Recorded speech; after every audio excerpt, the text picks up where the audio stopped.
నేను ఒక మనిషికి 107 రూపాయలు ఇవ్వాలట సార్. నా దగ్గర రూపాయి నోట్లున్నాయి, 10 రూపాయల నోట్లున్నాయి, 50 రూపాయల నోట్లున్నాయి.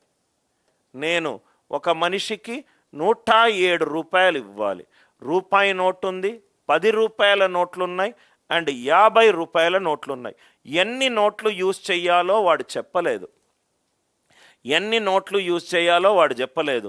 అట్లా ఎన్ని రకాలుగా ఇవ్వచ్చు. ఇది చూడండి సార్, ఎన్ని నోట్లు యూజ్ చేయాలి ఈ క్వశ్చన్లో చెప్పలేదు. రూపాయి 107 సార్లు రూపాయి ఇస్తే 107 వస్తుంది కదా, ఎస్ ఆర్ నో? 10 రూపాయలై 10 తీసుకుంటున్నా, 10 10లు ఎంత? 100. 7 1 రూపాయలదా తీసుకుంటా, 100 + 7 ఎంత? 107. అది కూడా వస్తుంది కదా.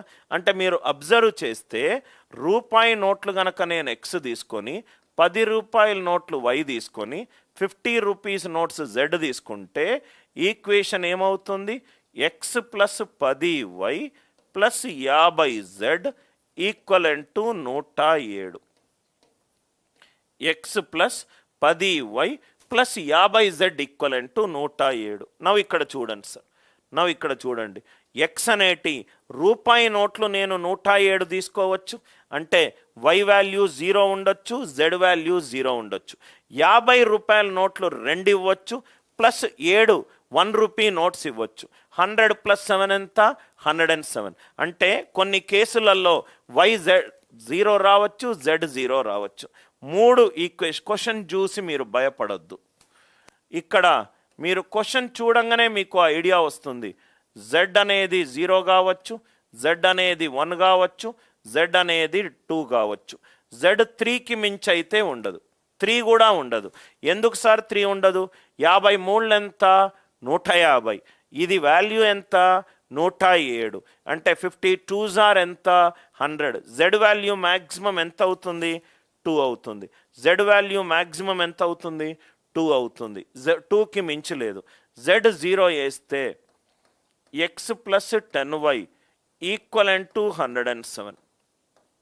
జెడ్ 1 వేస్తే X plus 10y equivalent to 57. Z గనక 2 వేస్తే X plus 10y equivalent to 7. X plus 10y equivalent to 7. ఈ ఈక్వేషన్ క్లియర్ అయింది కదా. ఇక్కడ మన షార్ట్కట్ బాగా ఉపయోగపడుతుంది. కోఎఫిషియంట్ ఆఫ్ ఎక్స్ ఏంటి సార్? 1. 107ని డివైడ్ చేస్తుందా? డివైడ్ చేస్తుంది. కాబట్టి 107/10 10.7 అంటే 10 పాజిటివ్. నాకు కావాల్సింది పూర్ణ సంఖ్యలు. ఎందుకనంటే నేను 10 రూపాయలు 50 రూపాయలు తీసుకోకుండా రూపాయి 107 ఇవ్వచ్చు. రూపాయి 107కి ఇస్తే 107 × 1 ఎంత? 107 అవుతుంది. అంటే ఇది మనము ఇవ్వచ్చు, 1 రూపీ ఇవ్వచ్చు, YZ 0 కావచ్చు.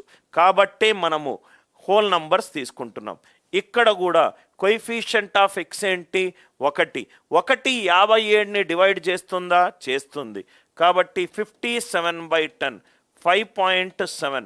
5 అనేది పాజిటివ్ సహజ సంఖ్య, పూర్ణ సంఖ్యలు కావాలి 6. 7/10 ఇదెంత? 0.7. ఇదెంత? 1. 11 + 6 + 1 ఎంత? 18. 11 + 6 + 1 ఎంత? 18. ఆన్సర్ ఎంత ఈ క్వశ్చన్కి?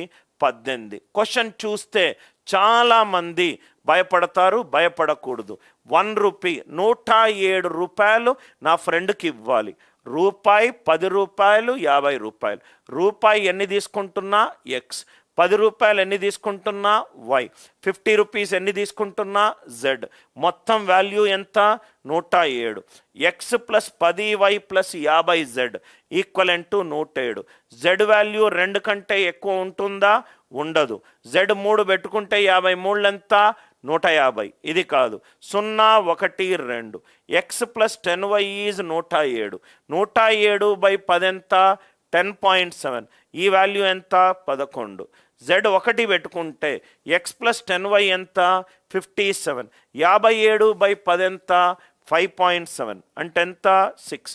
ఎందుకు సార్ నేను పూర్ణ సంఖ్యలు చేస్తున్నానంటే రూపాయి అనేటి 107 సార్లు ఇచ్చేస్తే 107 వస్తుంది. అంటే వై వాల్యూ 0, జెడ్ వాల్యూ 0 కూడా తీసుకోవచ్చు. y0 z0 కూడా తీసుకోవచ్చు. ఈ వచ్చిన కేసులు ఏంటి? సహజ సంఖ్యలు. ఇవేంటి? పూర్ణ సంఖ్యలు. నాకేం కావాలి? పూర్ణ సంఖ్యలు కావాలి. నాకేం కావాలి? పూర్ణ సంఖ్యలు కావాలి.